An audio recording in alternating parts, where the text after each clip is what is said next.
जंगलों में एक रहस्यमय जीव चलता है। लंबा कद, भारी भरकम शरीर, पूरे शरीर पर बाल और पैरों के निशान जो किसी इंसान से कहीं बड़े होते हैं। क्या यह सच है या केवल इंसानों की कल्पना? इस रहस्यमय प्राणी को हम बिगफुट के नाम से जानते हैं, लेकिन यह सवाल आज भी बना हुआ है। क्या बिगफुट वास्तव में अस्तित्व में है या यह केवल एक प्राचीन किंवदंती है? इस लेख में हम बिगफुट के रहस्यमय इतिहास, वैज्ञानिक अनुसंधानों, चश्मदीद गवाहियों और उससे जुड़े मिथकों की गहराई से जांच करेंगे। बिगफुट एक विशालकाय, मानव जैसी आकृति वाला प्राणी है जिसके बारे में दावा किया जाता है कि यह उत्तरी अमेरिका के घने जंगलों में रहता है। इसका कद आमतौर पर 7 से 10 फीट तक बताया जाता है और यह पूरे शरीर पर मोटे बालों से ढका होता है। इसकी पहचान इसके बड़े पैरों से होती है। इसी से इसे बिगफुट नाम मिला। इसे सस्क्वैच के नाम से भी जाना जाता है, जो कि एक मूल अमेरिकी शब्द है।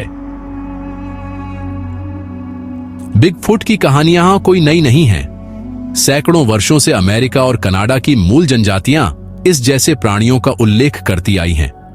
उनके अनुसार यह प्राणी जंगलों में अकेला रहता है। यह इंसानों से दूर रहता है, लेकिन कभी कभी दिखाई देता है। इसकी चीखें बेहद डरावनी होती हैं। कुछ किंवदंतियां इसे एक रक्षक मानती हैं, तो कुछ इसे एक डरावना शिकारी। साल 1958 बिगफुट का पुनर्जन्म।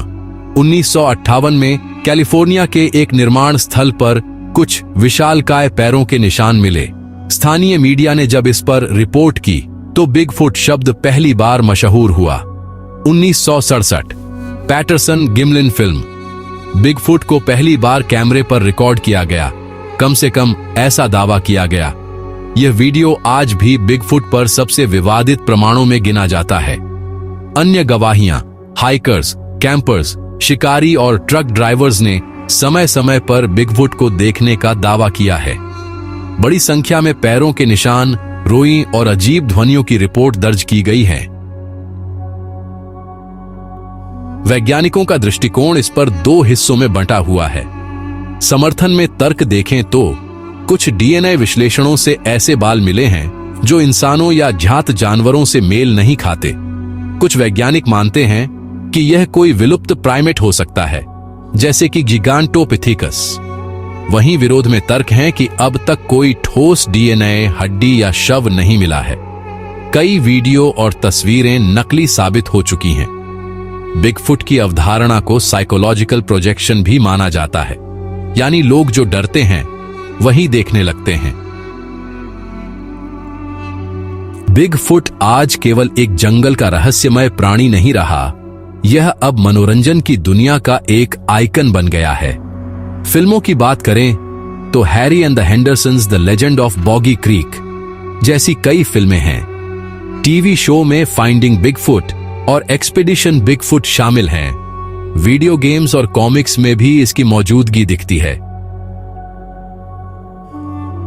कुछ वैज्ञानिकों और शोधकर्ताओं का मानना है कि बिगफुट कोई नई या छिपी हुई प्रजाति हो सकती है। इसकी कुछ संभावनाएं भी सामने आती हैं। गिगांटोपिथेकस, जो एशिया में पाया गया एक विशाल वानर था और अब विलुप्त है, या नियांडरथाल या डेनिसोवन की कोई बची हुई नस्ल, या फिर यह भी हो सकता है कि बिगफुट कोई कृत्रिम मिथक हो जो मानव मन की उपज है। आज thermal camera, drone, trail camera और एआई आधारित विश्लेषण जैसे उपकरणों के होते हुए भी कोई ठोस सबूत नहीं मिला है। बावजूद इसके हर साल हजारों लोग बिगफुट की खोज के लिए जंगलों में जाते हैं। यूट्यूब और सोशल मीडिया पर इसके वीडियो और विश्लेषण वायरल होते रहते हैं। यह सवाल आज भी अनसुलझा है। विज्ञान इसकी पुष्टि नहीं करता, किंवदंतियां इसे सच मानती हैं। हजारों चश्मदीदों ने इसे देखा है, लेकिन कोई ठोस सबूत नहीं है। क्या यह इंसानी कल्पना की उड़ान है या फिर विज्ञान को अभी और गहराई से इसकी खोज करनी बाकी है? बिगफुट हमारे लिए एक रहस्य है, एक ऐसा रहस्य जो शायद कभी सुलझे या हमेशा एक कथा बना रह जाए। इंसानी फितरत है अज्ञात की ओर खिंचाव महसूस करना, और बिगफुट उसी जिज्ञासा का परिणाम है। शायद बिगफुट आज भी किसी घने जंगल में छिपा हुआ हमें देख रहा हो, बस हम उसे देख नहीं पा रहे। अगर आपको यह कहानी पसंद आई हो तो वीडियो को लाइक करें, channel fable world the world of history को सब्सक्राइब करें और बेल आइकन दबाना न भूलें ताकि अगली रहस्यमयी कहानी आपसे मिस न हो।